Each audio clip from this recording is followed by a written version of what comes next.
Elhadj Mohamed Diallo est l'un des milliers de jeunes Guinéens qui a vécu l'enfer de la migration irrégulière dans le Maghreb. Parti de son pays après ses études universitaires à la recherche d'un meilleur vivre, il se retrouve en prison en Libye. Après 2 ans de calvaire, il décide de rentrer au Bercail. Aujourd'hui, il est le président de l'Organisation guinéenne pour la lutte contre la migration irrégulière, une association qu'il a pu mettre en place avec d'autres jeunes migrants de retour au pays. C'est nous qui connaissons réellement les difficultés que les migrants rencontrent dans les pays.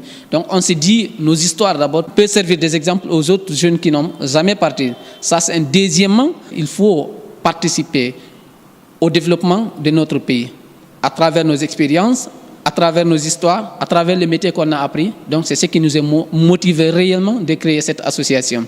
Et les jeunes Guinéens, qu'est-ce qui les manque? C'est l'information. On les informe sur les alternatives existantes en Guinée. Maintenant, on les informe d'abord les risques liés à la migration et on les sensibilise à rester et investir ici. Donc nous aussi, on monte nos petits projets à travers nos métiers, on soumet aux bailleurs. Mais depuis le mois d'août, on est sur le terrain, en sensibilisant les jeunes, en les informant. Maintenant, on commence à élaborer nos projets.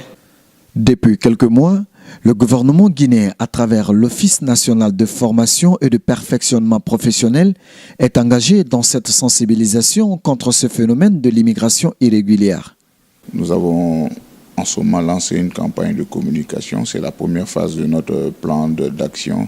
Après, on organise des journées de sensibilisation et d'information dans des maisons de jeunes de la capitale et dans les zones de grand départ, notamment vers Kankan, Kourémalé, Labé, Kindia.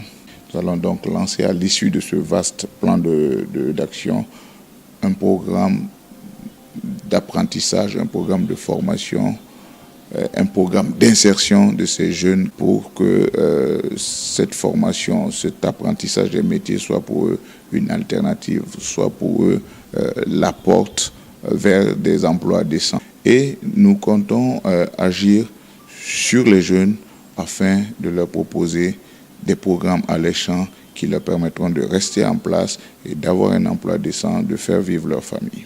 Aujourd'hui, grâce à cet accompagnement du gouvernement guinéen et ses partenaires, près de 860 migrants ont été soutenus dans leur projet de réintégration depuis avril 2017.